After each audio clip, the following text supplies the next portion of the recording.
Okay, that's my name. All right, well, welcome everybody to concurrent session number 7, the penultimate concurrent session of the 2020 Lakes and Rivers Convention. I'm Mike Engelson, I'm the moderator, I'm the executive director of Wisconsin Lakes. As Eric mentioned earlier before we started recording, if you have questions of the presenter, you can type those into the chat box. If you've been on other sessions, you're familiar with how that all works. And Madi may be asking some questions that will have some feedback. So if it's a yes/no question, you might be able to just click the yes or no box in the participant box, which you can access both chat and participants from the bottom of the screen if you scroll down there. If it's not a yes/no question, if you want to answer, you can type your answers into chat and I'll pass them on, but we will keep things muted for the duration of the presentation.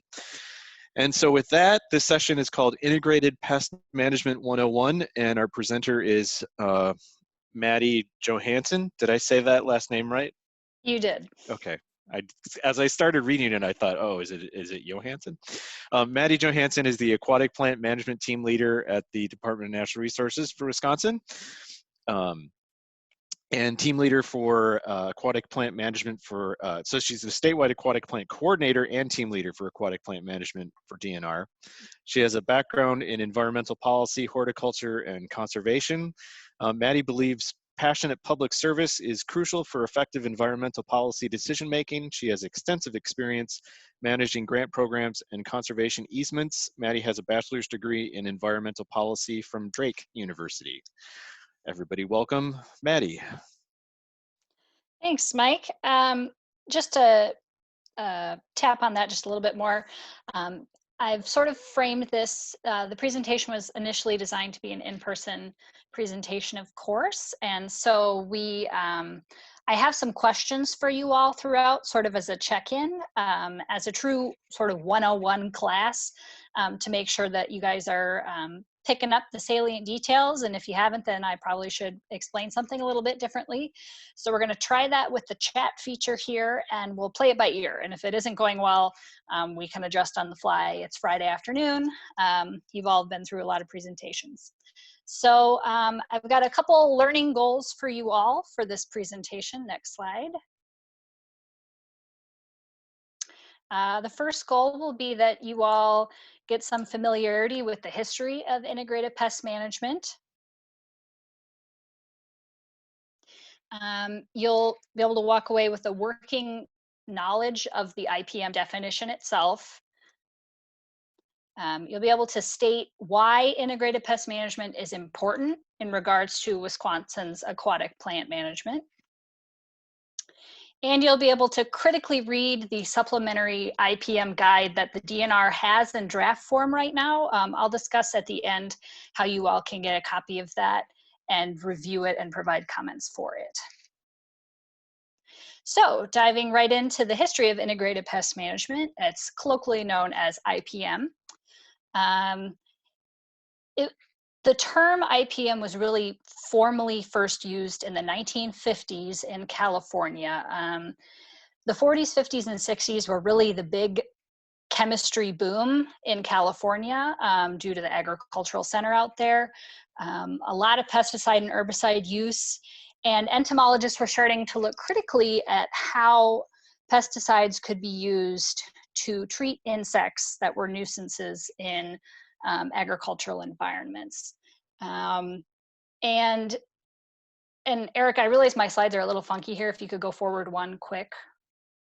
What they observed during this time, looking at how pesticides were impacting insect populations in California, they were seeing that repeated and sustained pesticide use was leading to pest resistance, target pest resurgence, secondary pest outbreaks, and environmental contamination. And so as they were doing this research, they, to be frank, saw quite a lot of problems with repeated, continued, and high volume pesticide treatments of insects. And then, sorry, Eric, go back. Thank you.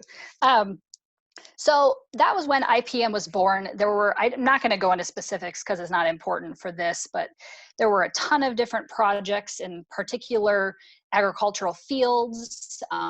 They did a lot of research with almond groves. They did a lot in orange and citrus fields. They really kind of diversified how integrated pest management can be used. And it really wasn't until the 60s that they started thinking about integrated pest management as it relates to plants and herbicide use. And that's because of, extensions in the field of genetics and understanding selectivity, et cetera, et cetera. Now in the world, there are over 70 working definitions of integrated pest management in use, primarily agricultural focused to this day. And even though IPM has been around for a long time, it's still actually not used as widely as you would think in the world. It's touted a lot in policy, and it's in a lot of administrative rules, but in actual practice, IPM is still on the rise in its understanding, primarily just because it's so diverse depending on the specific environment you're studying. And in the case of aquatic plant management, integrated pest management is still a very new concept for APM programs. And then one more slide. Thank you. So the IPM definition that the aquatic plant management program uses is this one. It's a lot. I'll read through it slowly, but don't worry, we're going to break this all apart and talk it all throughout the presentation. So integrated pest management is an ecosystem-based management strategy that focuses on long-term prevention and/or control of species of concern or their damage. IPM considers all of the available control practices, such as prevention, biological control, biomanipulation, nutrient management, habitat manipulation, substantial modification of cultural practices, pesticide application, water level manipulation, mechanical removal, and population monitoring. Integrated pest management projects should be informed by current, comprehensive information on pest life cycles and the interactions among pests and the environment. So as I said, that's a mouthful. This is the definition that the Surface Water Grants Program will be using with the new NR 193. It's also the definition that the Aquatic Plant Management Program is adopting. So we are both operating under the same definition. Here's a visual representation of integrated pest management in Wisconsin water bodies. Again, because there's so many facets to an integrated pest management program and strategy, this is really encompassing everything you could possibly conceive of in an integrated pest management program. So on the outside in the green circles, you have the industry, DNR, water body organizations, and water body users. And these are all of the different partners who can work together to design an integrated pest management program for a water body. Now, each of these 4 partner groups, and there are most likely others, these were lumped just for the simplicity of the diagram, each weigh those 3 blue circles, economic viability, ecological health, and social acceptability. Those are weighted differently depending on each individual group's perspectives and worldviews. So while this diagram shows it's sort of in harmony and equal weight on everything, in reality, that's not actually the case. A water body user might have a different perspective than an industry member who has a different perspective from the DNR. However, all again working together and weighting each of those 3 categories can use communication tools, planning and organization, knowledge and resources, and target species management itself together to create holistic aquatic plant management programs. So this is something that's in the actual draft guidance, and I would recommend you all take some time and look at the diagram a little more closely. It's kind of just a nice visual representation of that lengthy definition. Now I need to talk about, before we get too much farther, the other IPM. So this strategy is much more commonly used in aquatic plant management. in Wisconsin and in other states, and it's commonly interchanged with integrated pest management. In this case, it is integrated pesticide management, which is really targeted at judicious use of pesticides, and the focus tends to shift to resistance prevention when you're in an integrated pesticide management program. The benefits of that,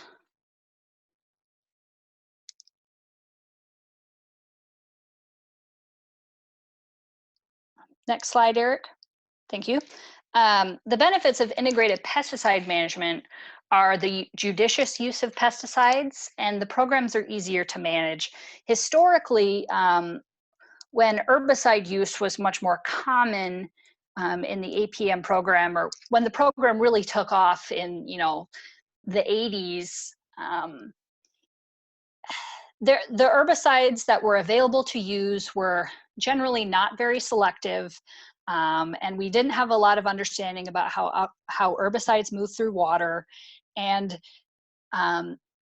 there were a lot of herbicides and chemicals that were used that were problematic that we know now. Things that were put in water bodies that necessarily should not have been. And so the benefit of integrated pesticide management these days is that at the very least, it is a judicious use of pesticides, choosing products that are targeted to the species you are trying to treat and avoiding impacts to other beneficial plants. And these programs are easier to manage.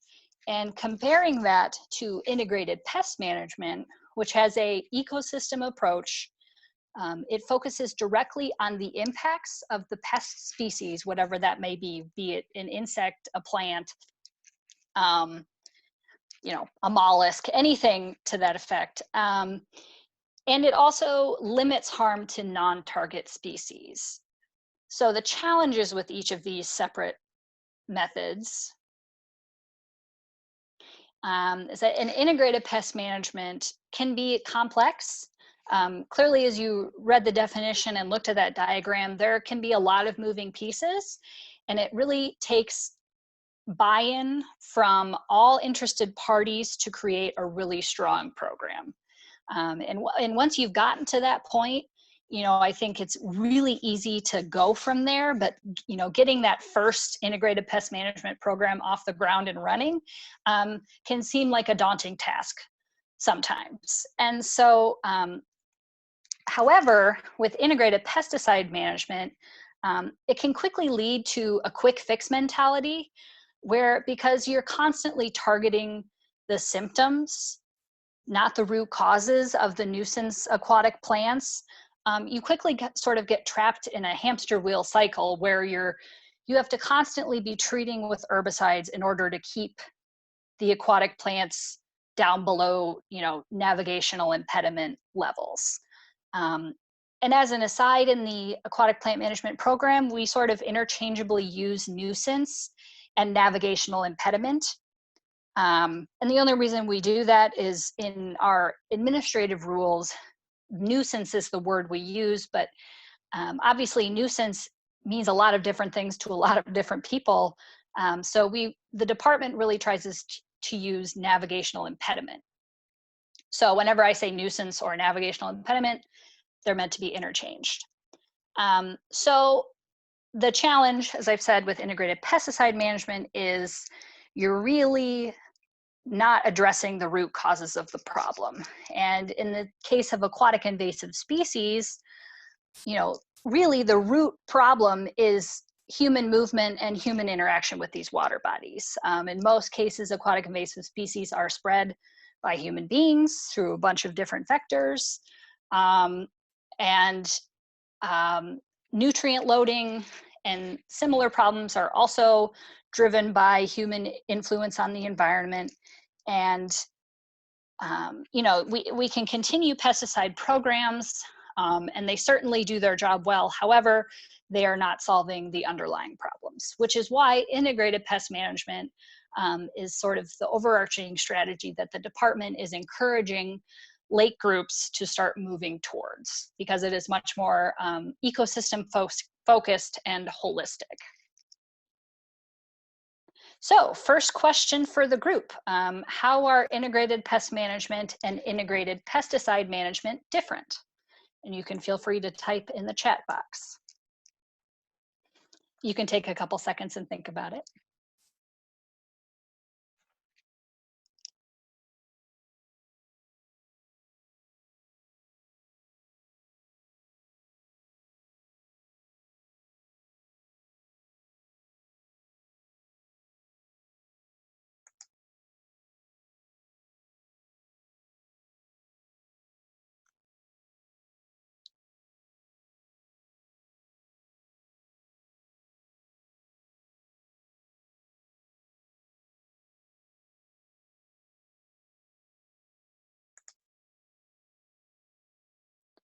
I guess a quick question for everyone is oh, here we go.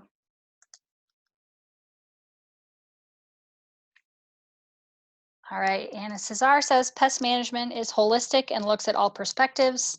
Pesticide management is narrow focused. Another attendee said integrated pest management targets the root cause of underlying symptoms. Both are very correct. Thank you to you both. So, and then within that, what are some benefits and challenges, say, to integrated pesticide management?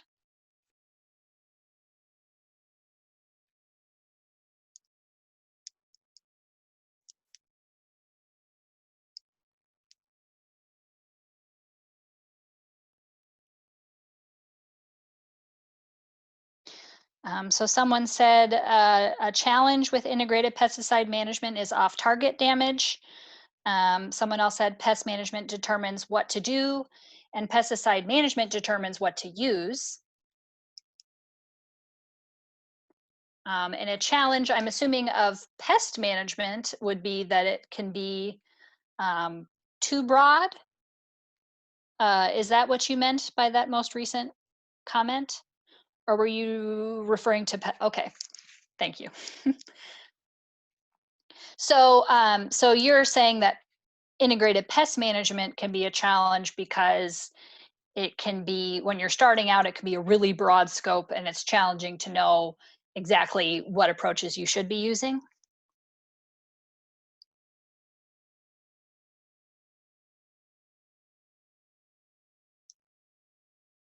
Did I interpret that correctly?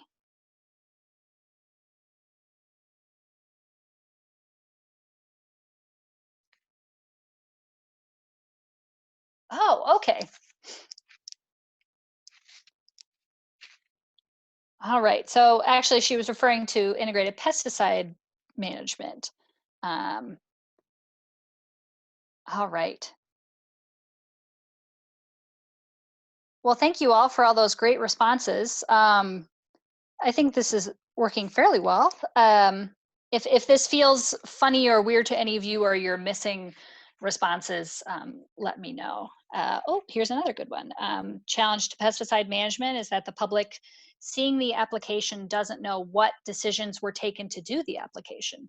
That's a good point. A lot of the aquatic plant management process is sort of it's not behind closed doors because there are mechanisms that trigger opportunity for public input. However, I think for a lot of folks, unless you're really paying attention on a daily basis to your water body, it's easy to not see how those decisions are made. And I agree with Randy, that's something that the program should definitely improve on. So that whether you're doing an integrated pest management program or just an herbicide treatment, there's much more transparency there. All right, well, thank you everyone for your responses. Another question, which version of IPM do you think is more common in Wisconsin aquatic plant management and why?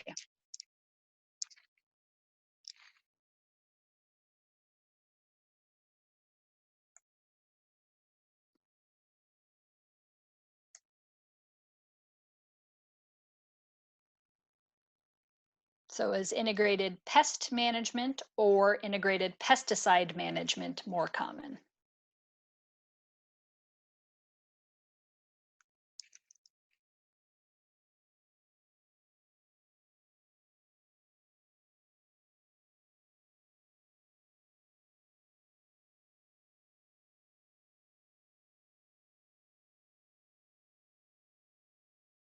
All right, someone said pesticide IPM is more common because it's easier to sell or explain.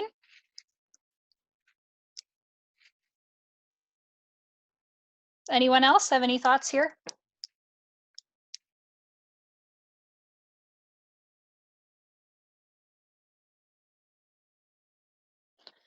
Someone else said pesticide management because it's easier and immediate, and it's possibly more short-term results. However, because it's easier and immediate, it's more likely to be done. Anyone else?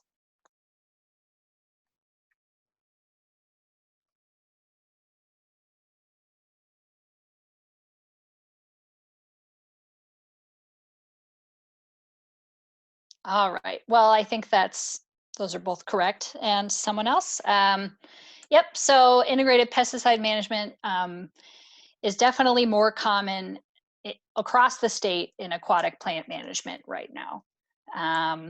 Someone else said because you can see the results quickly, which is true. It's definitely if you're, a lot of folks come in for aquatic plant management permits because they're worried about being able to get their boats in and out of their docks and things like that can cause a problem. And pesticides are something that can be done at a lake-wide scale, and it can seem like the results are quicker.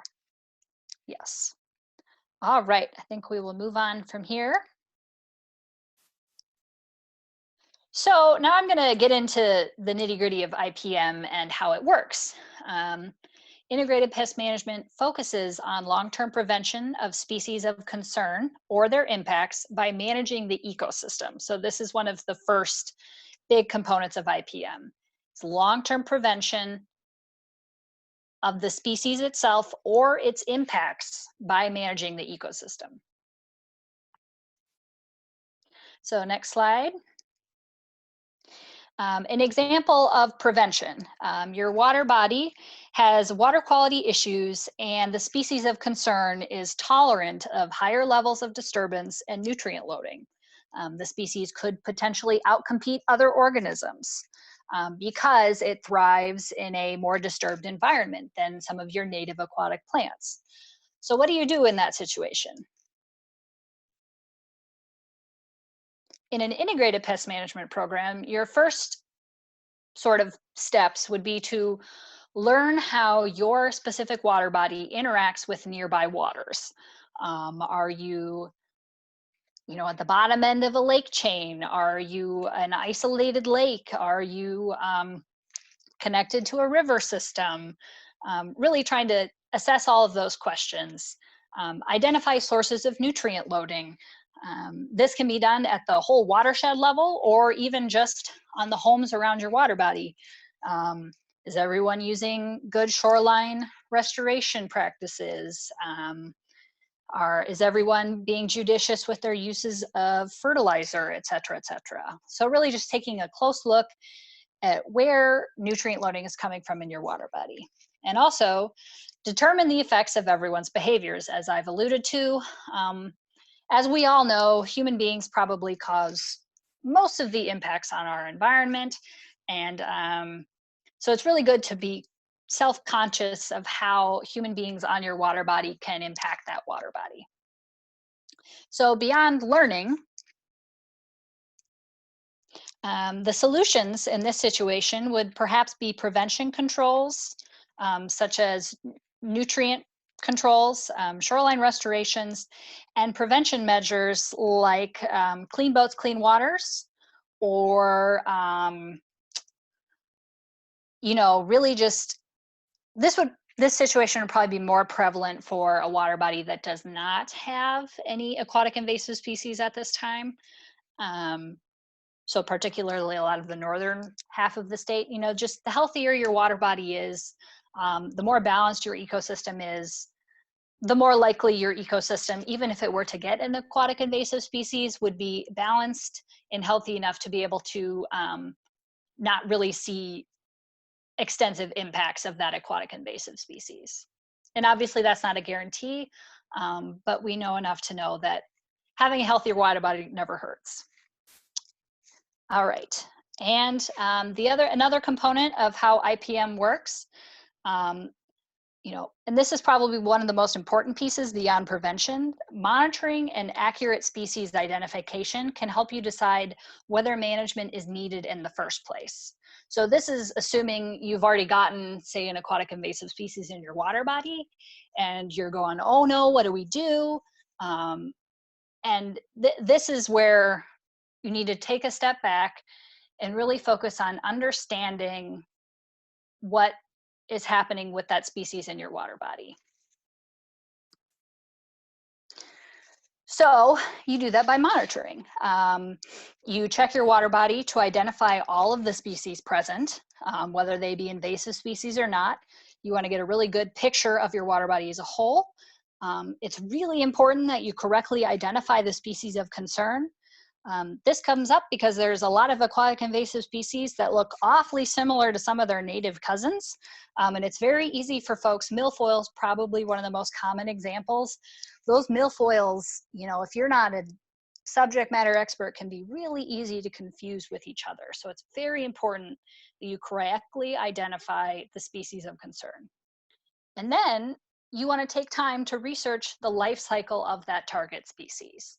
And the reason you want to do this is it is very important to understand how that target species could interact with your water body. If the species is really flourishes early in the spring and dies back a little bit later in the fall, and so you're really not going to see impacts to navigation early in the spring because not many folks will be out with their boats, that maybe changes your management strategy versus a plant that tops out mid-July and when everyone's out on the water, or it really loves a lake, as we said earlier, that's a little more disturbed with a lot of nutrient loading, versus a lake that doesn't have a lot of nutrients, or a very sandy bottom. Essentially, the more you know about the target species life cycle, the more you know about where that plant likes to live, and it's easier for you to predict impacts on your own water body. So I think, talked through this a little bit. I definitely just did. Jumped ahead of myself there. Yes, so say in this situation, as I said, obviously the most important piece you could do is monitor the water chemistry, the plant community, fisheries, and any other relevant factors. Really focus on that life cycle and habitat preferences of the species of concern, and you know, sort of conduct a risk analysis for yourself. Observe ecosystem recreation impacts, and every lake group and every water body has sort of a different level of risk acceptance with aquatic invasive species. You know, some folks really want to get in there right away and be really aggressive, and some folks want to just take a step back and say, why don't we just look and see what this aquatic invasive species is going to do? Is it going to spread out, or is it just going to hang out where it is now and sort of just integrate into the broader ecosystem? And it's much easier to do that risk analysis with as much information at your disposal as possible. And say you've done all of your homework and you've done your risk analysis and you're thinking, you know, I actually am not convinced this is going to be a big problem for our lake. You know, in that situation, maybe your solution is to just continue monitoring to see if that situation changes. But if you've done your homework and you think, man, we've got a feeling that control may be warranted in this situation, then you know that, and you can go into choosing a management strategy with already all of that information at your disposal, so you can make the best decision possible for your lake. So in a management tract, IPM programs combine multiple management approaches for greater effectiveness. The most effective long-term way to manage species of concern is by using a combination of methods that work better together. And so, back one, yep. One more forward. Thank you. So here is one of the first management tools, which is assessment. which is the use of learning tools and protocols to determine a water body's biological, chemical, physical, and social properties and potential impacts. Examples of this are point intercept surveys, water chemistry tests, boater usage surveys. I would say this is the most important management strategy on every single water body with an AIS species. Knowledge is power. Knowledge empowers you to make the best decisions you can. And without that information, you're kind of making decisions blind. So I think that's why this should be, for sure, something that water bodies take very seriously. Biological control is the use of natural predators, parasites, pathogens, and competitors to control target species and their impacts. An example would be beetles for purple loosestrife control. It's a pretty self-explanatory one. Cultural controls are practices that reduce the target species establishment, reproduction, dispersal, and survival. An example would be a CBCW program to reduce the likelihood of the spread or introduction of a species of concern, and also just to educate boaters on how human beings play such an active role in the moving of AIS species. Mechanical and physical controls can kill a target species directly, block it out, or make the environment unsuitable for it. Examples are mechanical harvesting, hand pulling, or diver-assisted suction harvesting, known as DASH.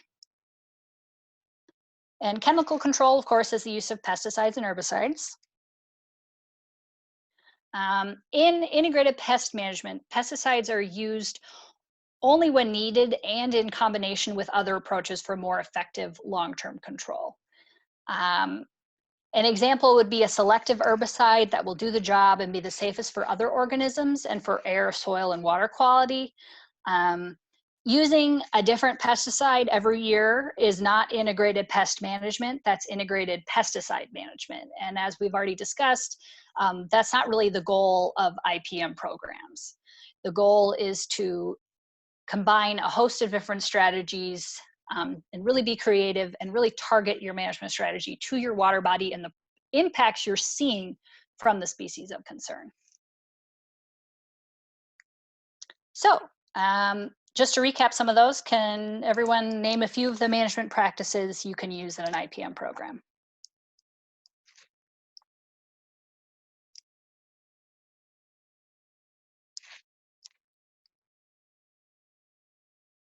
Hand pulling.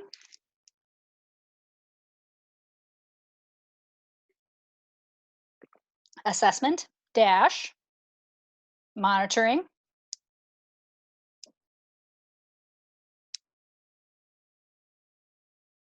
Mechanical. Biological control.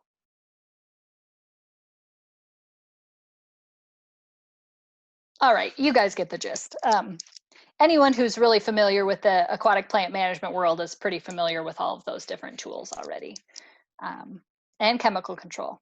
And do nothing. There we go. You know, and I didn't even have that on the list, but mainly because it's the absence of management, but that is always a management option as resource managers, is to do nothing. And I think sometimes we forget that.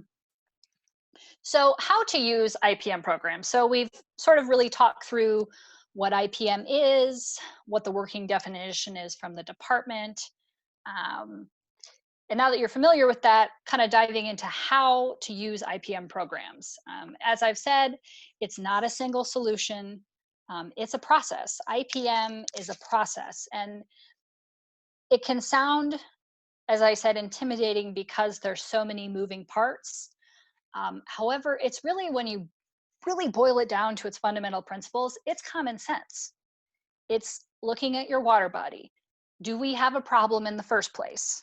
Or do we think we're very likely to have a problem? If we're going to have a problem, what should we do about it with the resources that we have? What management tools do we think will be used most frequently? Which ones do we think will have the best success? And then designing that management strategy so that you can learn and adapt with new information. And that's part of sort of getting on that hamster wheel I was talking about with integrated pesticide management, where without that monitoring and evaluation component, it's very hard to know for sure if what you're doing is causing harmful impacts to the environment or if it's really achieving the goals you strived for in the first place. So it's really being able to build in decision-making protocols. So as a group, when new information comes in, you can say, hey, you know what? These last 3 years, we saw some success, but maybe we should switch it up a little bit and try something else and see if that works instead.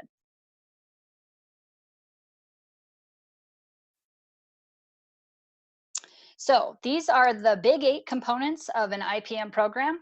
I think breaking them out into this makes it really easy to understand all of the different steps. The first and most important is identifying and understanding the species of concern. The second is preventing the spread and introduction of the species of concern. They're in that order because it's important for you to know if there are aquatic invasive species that are in nearby waters, that would obviously raise your risk assessment a little bit, and it would be good to have that on your radar to maybe get a CBCW program. Number 3 is to continually monitor and assess the species impacts on the water body. Number 4 is to prevent species of concern impacts through those mechanisms we talked about earlier with nutrient controls, shoreline restoration, changing boater usage patterns, all of those pieces. 5 is setting guidelines as a group for when management is needed. And that's sort of getting back to the different partners have different perspectives. Some folks look at a lake and think any plant is better as a dead plant. And some people on the other end of the spectrum absolutely love aquatic plants. And really, when they look at a diverse aquatic ecosystem, that brings joy to their heart. There are all kinds in the world, and there are all kinds in each water body. And it's really important as a group to decide when the impacts are great enough that you need to discuss seeking a management option. And then if you do decide to, using a combination of biological, cultural, physical, and chemical management tools. And then 7 is assessing the effects of the management. So how did that management strategy impact the other plants, the fish in the water? Did the water chemistry change at all? Are we seeing improvements in population dynamics? Really just doing all of that in conjunction with your management. And then changing the management strategy when the outcomes of a control strategy create long-term impacts that outweigh the value of target species control. So when you're starting to see non-target impacts, and it's sort of thinking like a scale where most management is going to have non-target impacts, and it's weighing that against the benefit of reducing the nuisance population, which is often in the state labeled as an aquatic invasive species. So when is that scale tipped to the other side? And really using that as maybe the stop and pause button to really consider what strategies you are using and why. So what is the first step in an IPM program?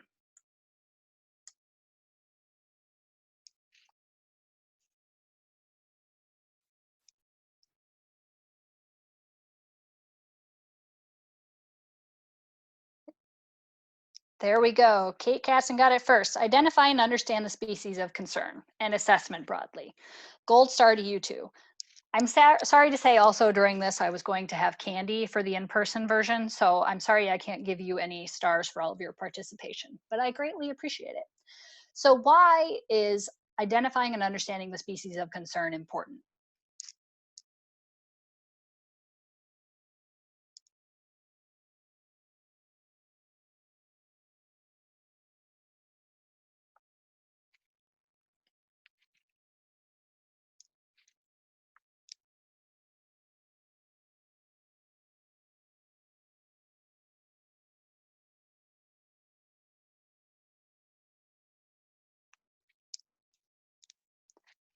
Some folks have said all decisions made after Identifying and understanding the species of concern are dependent on correct identification. It's the basis of all decisions moving forward. It helps you decide whether management is needed. These are all true. The more you know about the species and the more you know about your water body, the easier it is for you to assess whether you're going to have impacts or not that are worthwhile of management. All right, thank you. All right, so these questions are really designed for lake groups to help you start an IPM program if you don't already have one. So the goal of these, one more answer to the question. You need to know why it is concerning to see it in your water body, and it helps to guide your management needs. Very good. All right, so as I said, these questions are geared towards a lake group sitting down and going through them together, sort of to kickstart an IPM program. There are 5 questions. The first is, does your group understand the species of concern's life cycle and habitat preferences? If you don't, that would be a great first place to start. Did your group gather baseline data on the water chemistry, plant communities, fisheries, and other relevant factors on your water body? If you've already done that, great. If you haven't, should probably consider setting up some form of monitoring protocol for your water body. 3, have you used the information you gathered above to predict the most likely impacts caused by the species of concern on your water body? So that's that risk analysis of, we know what this species of concern is like, we know what kind of environments it flourishes in, we know our water body really well. Is this going to be a problem or not? Yes or no?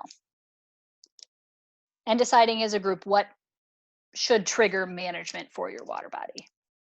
Next slide. And number 4, has your group set clear scenarios that warrant management based on the best available ecological information? So this is a little bit tailored to 3 again, but really making sure that you've set, what if we do this management and this happens? Or what if, the species spreads to X amount? How would our management be different than if it stayed targeted and isolated, but it was a dense population? So really mapping out those scenarios so you're well prepared when those different occurrences happen, so you know what you're going to do as a group. And if management is warranted, have you considered all options and designed a management strategy which uses more than one management strategy together? Yes or no? Essentially, if you answer 1 through 5 yes, then you have started an IPM program, and congratulations to you. And this is a really good way to get started. The Surface Water Grant Program is a great tool to build an IPM program. Most of these pieces can easily be done through surface water grants for folks that have a little bit more of a financial strain. Get a plan program starting and go from there. And moving on. So these are questions to help you grow an already existing IPM program. So this is how you take yourself from that introductory level to an excellent program that will really make you excellent resource managers in the long term. 1, has your group analyzed the efficacy of past control efforts? And you can do this whether you've started an IPM program before or not. You can look back at management that's already occurred on your water body and analyze the efficacy if possible. If you can't answer that question, that might be a pause button to really think critically about your management goals and where you're trying to go with your water body. 2, has your group ever changed your management strategy as a result of new information about the target species or significant impacts in control effectiveness, habitat composition, and/or water quality? Again, really just trying to assess what's been done in the past and its impacts. The impacts of management itself on your water body. And number 3, has your group taken steps to prevent the spread of the species of concern from your water body? So do you have a CBCW program? Are you really getting involved? Are you working on shoreline restorations? Are you taking all those proactive steps as a group? And 4, has your group taken steps to improve as I said, the health of your water body and or watershed. I think it's just those 4. So yes, and if you've gone through those 4 questions and you can answer them all as yes, then you've really critically thought through not only just a basic IPM program, but you've really built something that makes you an excellent resource manager and able to adapt on the fly. Now, the one limit of integrated pest management is, what if we know very little about the species of concern or management strategy? So a prime example right now in the aquatic plant management world is starry stonewort.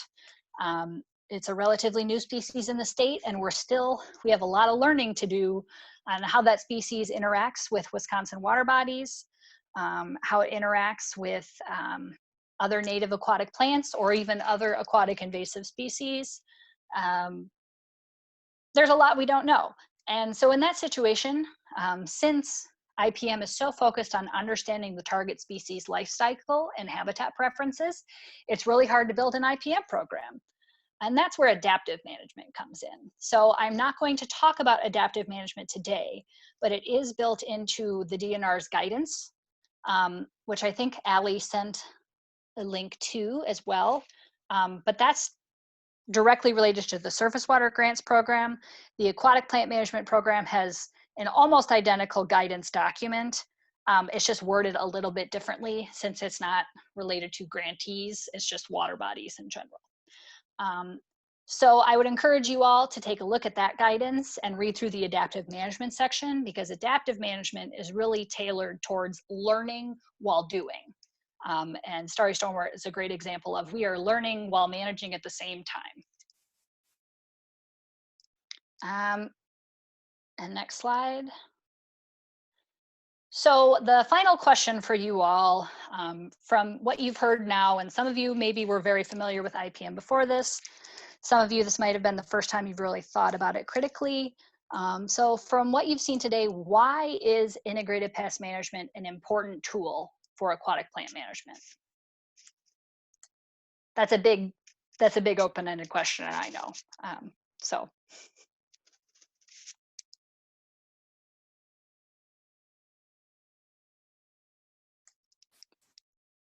Someone said it helps build the right tool for the right job. That is true. It can open your group to less expensive options for a lake. It organizes all the stakeholders to discuss what the right option is for them, along with having a robust and complete management strategy.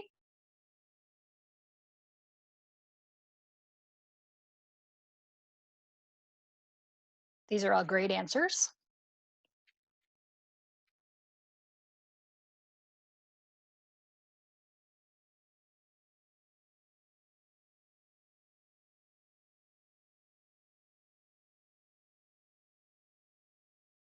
All right, those are great. And the only other thing I would add would be, we kind of touched on it briefly earlier, the other beauty of integrated pest management, and Anna's getting at it a little bit with her answer, is that, just because there is an aquatic invasive species in your water body does not mean that you have to manage it. It is not an outright mandated, you must do this for your water body. And the beauty of integrated pest management, it gives you all of the information and tools you need to really critically think that through and decide whether management is necessary for your water body or not. And so, as the DNR, we're really, trying to encourage this sort of almost thought process as sort of the step you take before you even consider management of any kind, since it allows you to really think about it in that critical way. Really take a step back and a high level view of your water body and make the best decisions you can as resource managers. So, and in the surface water grants program, as I mentioned, we're really trying to encourage, actually, I believe in the surface water grants program now, IPM will be a requirement for management grants. I think that's right, Ali. You can correct me if I'm wrong. But that's sort of the direction we're trying to move as a department in general. And so, yeah, I guess at this point, I believe I've got 9 minutes left. So does anyone have any questions? Thank you all so much for your attendance and all of your participation. I really appreciate that, even in a virtual platform. And Mike, I think we have a small enough crowd that we can actually let people try to unmute themselves if they want to ask a question. I know some people are, maybe they're clumsy with their fingers like I am sometimes, but they can unmute themselves and ask a question as well. Yeah, feel free to do it that way. Be respectful and kind, I guess, too. And you are being recorded.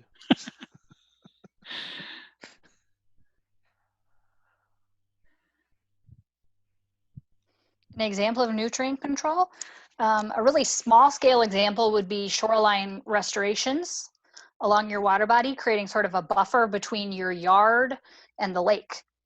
That's a really, really small scale example. At a big, watershed scale, working on runoff controls for agricultural land, urban environments, really as many buffers as possible between human influence and the water body itself. There can also be internal nutrient loading, and we do have some tools to pull that lever, but to some degree, that's just a natural phenomenon depending on your lake type. Yeah, and in some urban areas too, there's a lot of stormwater practices that can be carried out to reduce the load of urban stormwater. Yes. Maddie, would you say that how to put this, is the department taking a holistic sort of research approach into how IPM is going to develop in the future? Like, is there a piece of AIS research that's going into integrated pest management solutions? I know in Minnesota, they have a really robust aquatic invasive species research unit. And so they're kind of investigating into a range of things through the University of Minnesota. But I'm trying to think of what that situation looks like in Wisconsin. Yeah, that's a good question. I don't think we've really intentionally set up any research directly IPM, APM. I think, for us as a state, we're still just trying to figure out when integrated pest management is really appropriate and when it isn't, for a whole host of different reasons. But I think, we are starting to look that way. As I said, with the surface water grant program, we're really, ground zero at the lake level, pushing groups to start thinking about IPM and coming up with cool ideas at that level. And, hoping we can use some of that information coming from each lake group to inform statewide policy long term. So really kind of a grassroots, knowledge building from the statewide perspective. Sure. But I think, if we had someone come in with a request to, really intensively study IPM on a water body, we would certainly, want to look at that for a specific aquatic invasive species. Sure. Definitely. But yeah, I think because IPM is going to be so different depending on each individual water body, that's why there hasn't been a really big statewide research. So, any other questions? Anything I need to clarify? Randy has a question in the chat. Yeah. Do we know how many IPM strategies are in place today for Wisconsin lakes and streams? That's a really good question, and I don't know. Primarily because when our permitting process, there's not really a good way to track if IPM is occurring or not, unless I went, and looked at a specific water body and looked back in time to see what they'd done. And I don't even know in the surface water grants program. That'd probably be a question for Allie. But I think in the future, that's a good idea, Randy. We would like to start keeping track of it more intentionally, and be able to show in the state where those projects are occurring. So that's something we'll put on the list of things to do. We have time for a couple more questions if anybody has them. Again, if you feel like talking, you can unmute yourself and ask it vocally, or you can type it into the chat box.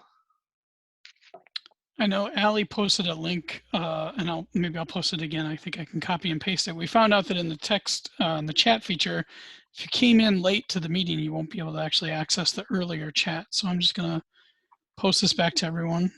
Oh, she's getting that. She's one step ahead of me. So before you leave, maybe click on that link. It'll open up in your browser.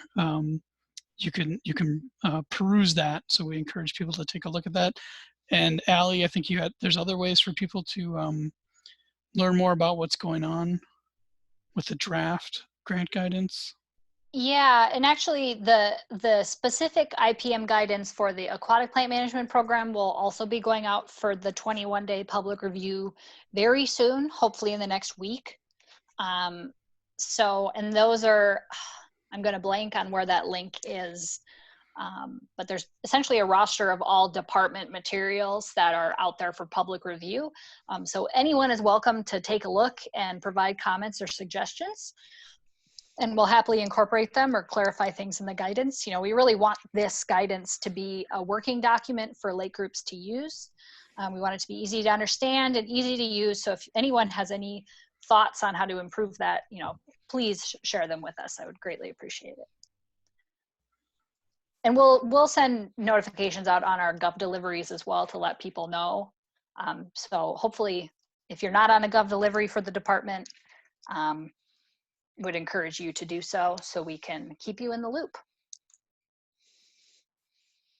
I just posted, I think that's the link that you're talking about, the page that you're talking about, that has all of the proposed DNR guidance. Yes, yep. Thank you. So it's not up there yet, but hopefully in the next week or so.